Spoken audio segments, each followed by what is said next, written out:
Hello everybody and welcome back to Smuggle Fist Games. I'm going to be continuing now with my Let's Play of Shadowrun Hong Kong. I noticed that in the first video there was maybe too much silence, and I don't know if anyone wants to read out all the text themselves. So I'm just going to be reading this like a story out loud for this go around. I also noticed that it seemed like the rain was a little bit too loud, and so I have adjusted the ambient volume setting down a little bit. So let's see if this will go a little bit more smoothly. I am excited to find my adoptive father here, so let's get to it. We appear to be kind of in a warehouse district. I mean, I know we pulled up on a boat. Okay, so pressing the Alt key in this series shows you things like that. So that's interactable, but not right now and not by us. This one is, though, so we're going to go over to it. The guard shack at the end of the pier is dark and empty. Duncan gives the gate a push, but it doesn't budge. Huh? Well, that was open earlier. Looks pretty solid. Shouldn't there be someone here to let us out or something? Yeah, it smells a little funny, don't it? Who knows? It's Hong Kong. Not exactly sure how things work around here. Come on, rookie. We can cut through the construction site. I hate it when you call me that. And I think that means... yeah, here we go. So this can now be opened, presumably, by interacting with the security checkpoint here. The gate is locked, but the nearby control panel appears accessible.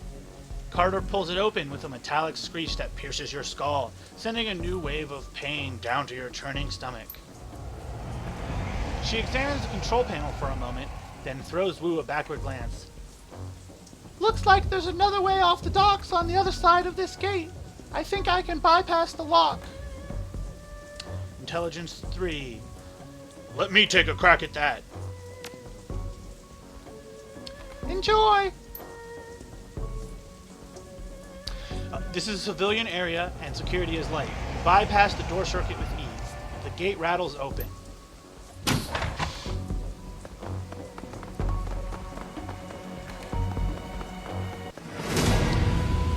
Movement! They appear to be speaking Cantonese. I guess that's one way to write dialogue. The group on the dock was fishing a package out of a speedboat when you surprised them. Now the package is at the bottom of the bay, and the speedboat is disappearing into the distance. They close on you, red-faced and yelling. The light of the harbor glints off their weapons as they approach. The leader shouts something in Cantonese, but it's too fast to make out. You're rusty. It's been years since Raymond's house and the language lesson at one end. The old man never spoke anything but his native tongue at home.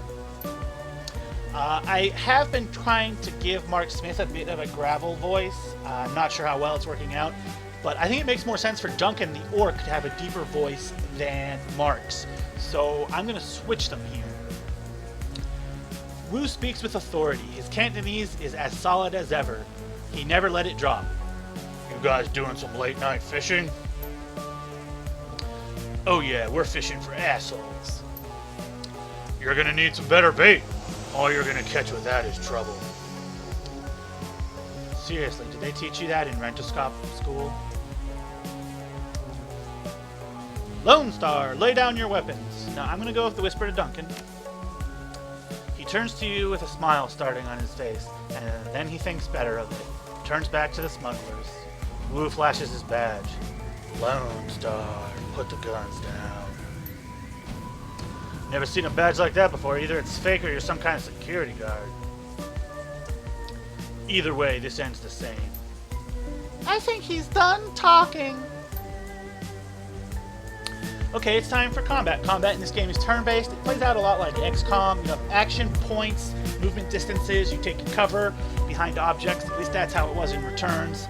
This is probably going to be the tutorial for how combat will shake out in Hong Kong. You are now in turn-based combat mode. Each character on your team has an action pool. Spend these actions on movement, attacks, or using spells and items. Once your team's turn is complete, the enemy team will move and attack. Additional tutorial information is available from the reference guide. which can be accessed in the upper right-hand corner of your PDA menu. I'm not going to read the extra tutorials right now. Let's just get right into the action. Okay, so this is me. This is shoot with my rifle. And this is my decking ability of mark target. I'm not in cover though, so first things first, I should get into some cover. I could move to here. That's 2 action points. I don't want to waste 2 action points. I'll just pull to here. This is close. And these shots are all not that great. These shots are better. But I'm going to see what kind of shots I get with my other party members here. He can run to here. This is probably a good spot for him. He's got, okay, that's 2 action points for burst fire. This is aim shot. His aim on these guys is pretty good. This guy's in medium cover. The mage is probably the most dangerous. Just generally in RPGs, I'd imagine mages are probably the most dangerous, although they usually don't have a ton of HP. So, you know what, let's move her up, see what choices she has. Move her to this cover point. This is her basic attack. She can no longer do this. That was an AoE, it would have been nice. Strip armor. I don't think these guys are going to have a ton of armor. Heal. The way healing in this game works is you heal damage from whatever recent attack you have suffered. It's not a specific number of healing. I think that ends up working out for really good balance because no matter how hard you get hit, heal still works. But if you get hit 12 times, it's not going to do you much good. She is actually going to just boost up the aim of Duncan.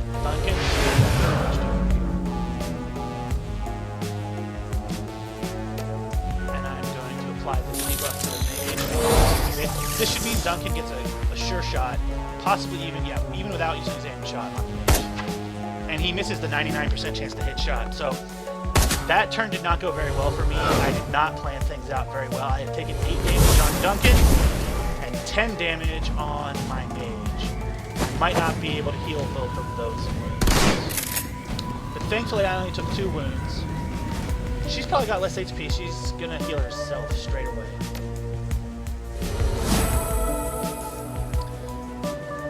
This guy's gotta get taken out because he's gonna be able to flank me.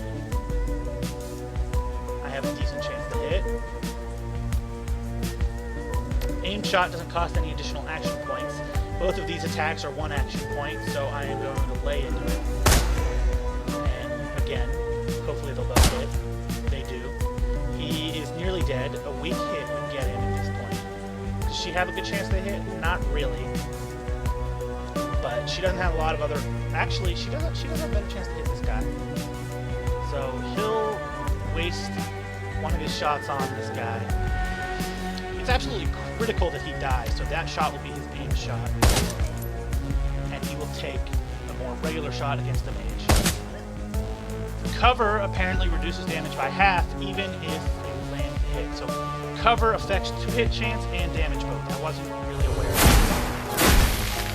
I have to hope that they're not going to hit Duncan. Duncan already has 1 wound on him. If he takes another, healing items won't work. But now I'm in a bit of a predicament because Carter is nearly dead. She has already used her heal spell. Yeah, that's gonna be trouble. These healing kits could be useful. We're just gonna open up here. 15% chances. It's honestly not that amazing. What can she do? She can do the mana ball this turn. With an AoE. Hit everyone. Chance to hit everyone. I'm gonna go for it. Everybody on their team takes a little bit of damage. He's got 5 HP left, so I'm just not confident I can land the hit. I can probably land that hit. Okay. They're down to 2 guys. I still have 2 action points on my main character. 2 shots on the enforcer. And they both land and he's dead. Now, the healing kit. Healing kits just do flat HP and can be used outside of combat. So they don't really interact with the wounds system of last wound can be healed. Subdue. So Duncan can subdue and zip tie a stunned enemy, taking them out of the fight. I didn't know he had that ability. I should have checked. I wanted to just do regular. Now enemy turn. They're down to the last guy. I should be winning this battle pretty easily at this point. It would be really nice if his heal could come back around. I'm not sure if I should risk it though. I mean, you know what? Come on, let's just win the battle. That's the most important thing to accomplish here. Once this guy's down, we should be safe for quite a while. We can use our... Uh-oh, I misclicked there. I did not mean to just run him into the middle of nowhere. I'm going to need to land this hit. Okay, so combat's...